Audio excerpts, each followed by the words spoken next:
काही तास या ठिकाणी बसलो आहे. आघाडीचे उमेदवार सुरेश व्यायाम म्हात्रे यांचे विचार आत्ताच आपण ऐकले. ते संजयजी राऊत, जयंतरावजी पाटील, जितेंद्र आव्हाड, काँग्रेस अशोक ढवळे, आमदार सुनील घोसाळा, माजी आमदार रुपेश म्हात्रे, महेश चौकासाहेब, पांडुरंग बोरोरा, ज्योती ठाकरे, विद्याताई विखंडे, महेश लहानके, व्यासपीठाचे विविध राजकीय पक्षांचे सगळे नेते आणि उपस्थित बंधू-भगिनींना, जिल्ह्यामध्ये आणि या तालुक्यामध्ये मी अनेकदा आलो आहे. काळ असा होता की या जिल्ह्यामध्ये आणि विशेषतः आदिवासींच्या परिसरामध्ये जायचं असेल तर सोनूभाऊ वसंत, विठ्ठलराव खाडे, पारशी देशमुख, धामेडकर असे अनेक लोकांच्या प्रश्नाच्या संबंधी आस्था असलेले लोकनेते या जिल्ह्यात मी जवळून पाहिले. त्यांची विशेषतः आदिवासींची कष्टकऱ्यांची सेवा करण्याची भूमिका असत आणि त्यामुळे या जिल्ह्याकडे सवन महाराष्ट्राचा बघण्याचा दृष्टिकोन वेगळा होता. आज या जिल्ह्याचे 2 भाग झाले, पण जरी 2 भाग झाले असते तरी काही घटकाच्या वर्गाचे प्रश्न हे तसेच आहेत किंवा त्याच्यामध्ये अधिक लक्ष घालायची आवश्यकता आहे. आज चिंतेची परिस्थिती आहे आणि त्याचं कारण आज रक्षण गेले 10 वर्षापासून बदललेलं आपण पाहतो. त्याच्या आधी वेगळी सत्ता होती, कधी काँग्रेसची होती, कधी शिवसेनेची होती. पण अलीकडच्या काळामध्ये भारतीय जनता पार्टी ज्याचं नेतृत्व मोदी करतात त्यांच्या हातामध्ये सत्ता आहे. ही सवन देशामध्ये पाहिल्याच्या नंतर जिथं जिथं मोदी साहेबांची भाजपची सत्ता आहे त्या ठिकाणी वेगळ्या प्रश्नाला तोंड द्यायची स्थिती निर्माण झालेली आहे. राज्यकर्ता हा देशाचा प्रमुख असतो, प्रधानमंत्री हा देशाचा प्रमुख असतो. अपेक्षा असते की ते संबंध देशाच्या वेगवेगळ्या राज्याच्या लोकांचं सुखदुःख ज्याच्याशी समरस व्हावं, प्रश्नाची सोडवणूक करण्याची खबरदारी घ्यावी. पण काय अनुभव आहे गेले 10 वर्ष ह्या राज्यात काय अनुभव आहे गेले 10 वर्ष ह्या राज्याची या देशाची सत्ता मोदींच्या हातामध्ये. सारे लोकांना एकत्र करून त्यांच्यामध्ये आत्मविश्वास वाढवणं ही जबाबदारी प्रधानमंत्र्याची असते. आणि विशेषतः निवडणुका ज्यावेळी येतात त्यावेळी माझा अनुभव अनेक वर्षाचा आहे की जे त्यावेळेला प्रधानमंत्री होते त्या लोकांनी त्यांच्या कालखंडामध्ये देशामध्ये काय केलं त्याचा आढावा घेतात, काय करायचं आहे या संबंधीची धोरणं सांगतात आणि देशाला एकसंघ कसं ठेवता येईल या प्रकारची भूमिका ते मांडत असतात. स्वातंत्र्याच्या नंतर काही प्रधानमंत्री मी जवळून आणि काही लावून पाहिले. शिकत होतो त्या काळामध्ये मला आठवत आहे म्हणजे जवाहरलाल आणि त्यांचं भाषण आम्ही लोकांनी ऐकलं.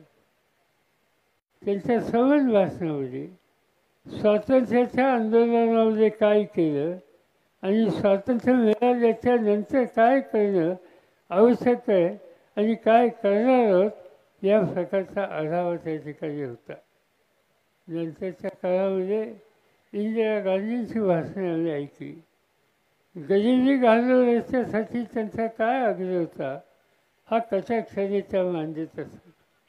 त्यांच्यानंतरच्या काळामध्ये राजीव गांधी असोत, नरसिंह असोत, अन्य सरकारी असोत, या सगळ्यांचं एकंदर काम करण्याची पद्धत आम्ही लोकांनी जवळून बघितली आणि हे भाग्य आम्हाला लोकांना मिळालं.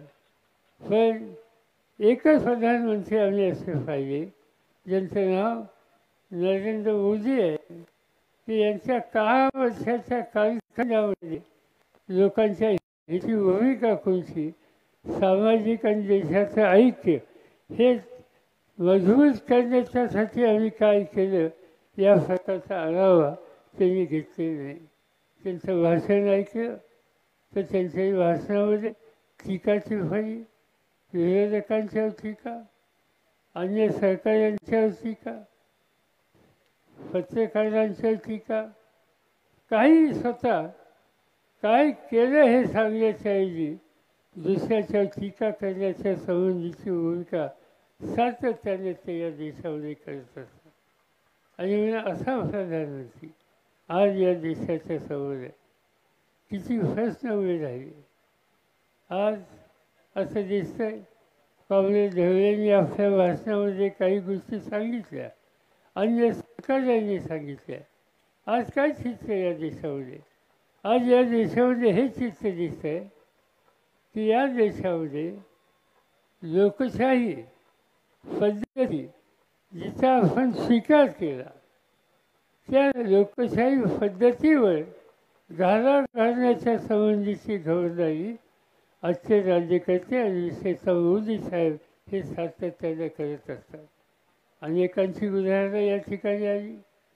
आता ज्यांचं भाषण आपण ऐकलं ते संजय राऊत, महाराष्ट्राच्या हिताच्यासाठी सातत्याने जागरूक राहणारे नेते म्हणून त्यांचा परिचय. कुठे चुकीचं धोरण कुणी घेतलं तर त्याच्यावर टीका टिप्पणी करण्याच्या बद्दलची स्पष्टता ही त्यांचं वैशिष्ट्य. पण एकाच ठिकाणी कुठेही भाजपवर टीका केली, मोदींच्यावर टीका केली, त्यांची रवानगी काही महिन्याच्यासाठी तुरुंगामध्ये गेली. अनिल देशमुख महाराष्ट्राच्या गृहमंत्री, अतिशय चांगलं काम करणारे व्यक्ती, कुठेतरी केंद्र सरकारच्या एखाद्या धोरणाच्या संबंधीची टीका त्यांनी केली, एक वर्षभर त्यांना तुरुंगामध्ये टाकण्यात आलं. हे महाराष्ट्रात घडलं. तेच देश पातळीवर होतं. ज्याचा उल्लेख या ठिकाणी केला गेला की झारखंडसारखं राज्य, आदिवासींचं राज्य, आदिवासी मुख्यमंत्री आणि आदिवासींच्या हिताची जपणूक करण्याच्यासाठी केंद्राकडून ठोस पावलं टाकली जात नाहीत आणि मग त्याच्याबद्दल टीका टिप्पणी केली तर ते मुख्यमंत्री आज गेल्या 8 महिने तुरुंगामध्ये आहेत. राज्याच्या मुख्यमंत्र्याला तुरुंगात टाकण्याचं पाप मोदी सरकारने केलेलं आहे. ज्याचा उल्लेख या ठिकाणी केला गेला. आज देशाची राजधानी दिल्ली, दिल्लीचे मुख्यमंत्री हे आपल्या सगळ्यांना माहिती आहेत. अजूनही अतिशय चांगलं काम करणारा मुख्यमंत्री. त्यांनी त्या ठिकाणी शैक्षणिक क्षेत्रामध्ये क्रांती केली. ते बघण्याच्यासाठी देशाच्या बाहेरचे लोकसुद्धा येतात. आरोग्य केंद्र उभी करून लोकांना आरोग्य सेवा उत्तम कशी देता येईल या प्रकारचं एक उत्तम काम हे त्यांनी केलं. ते बघण्याच्यासाठी जगाचे अन्य देशातले लोकसुद्धा येतात. आणि असं काम करणारा एक तडफदार मुख्यमंत्री केंद्र सरकारने योग्य भ्रष्टाची सोडवणूक केली नाही त्यासाठी आग्रहानं मांडणी करणारा, वेळप्रसंगी टीका टिप्पणी करणारा हा मुख्यमंत्री प्रधानमंत्र्यांना फावत नव्हतं, त्यांना तुरुंगात टाकलं. आनंद आहे की काल सुप्रीम कोर्टाने त्यांची सुटका केली आणि ते लवकरच महाराष्ट्रामध्ये सुद्धा येऊन एकंदर त्यांची भूमिका या ठिकाणी मांडणार आहे. ही उदाहरणं मी एवढ्यासाठी देतो की संसदीय लोकशाही पद्धती आपण स्वीकारली आणि आज ज्यांच्या हातामध्ये सत्ता आहे ती संसदीय लोकशाही पद्धतीवर आघात करण्याचं काम सातत्याने त्यांच्याकडून केलं जातं. अशांच्या हातामध्ये आजची सत्ता आहे. प्रश्न खूप आहेत. महागाईचा प्रश्न आहे, बेकारीचा प्रश्न आहे, आदिवासींचे प्रश्न आहेत, अल्पसंख्याकांचे प्रश्न आहेत. या सगळ्याची सोडवणूक करण्यासाठी प्रयत्न करणं ही खऱ्या अर्थानं राज्यकर्त्यांची जबाबदारी आहे. पण त्या जबाबदारीचं 100% विस्मरण आज आजच्या नेत्यांच्यावर झालेलं आहे. काय गोष्टी त्या मानतात, असत्याचा आधार घेऊन अनेक गोष्टी सांगतात. एका सर्वेमध्ये त्यांनी सांगितलं की काँग्रेस आणि अन्य घटक जर सत्तेवर आले, इंडिया आघाडीचे लोक सत्तेवर आले तर तुमच्या घरातलं सोनं काढून घेतील, महिलांच्या घराचं मंगळसूत्र काढून घेतील, इतरांना देतील.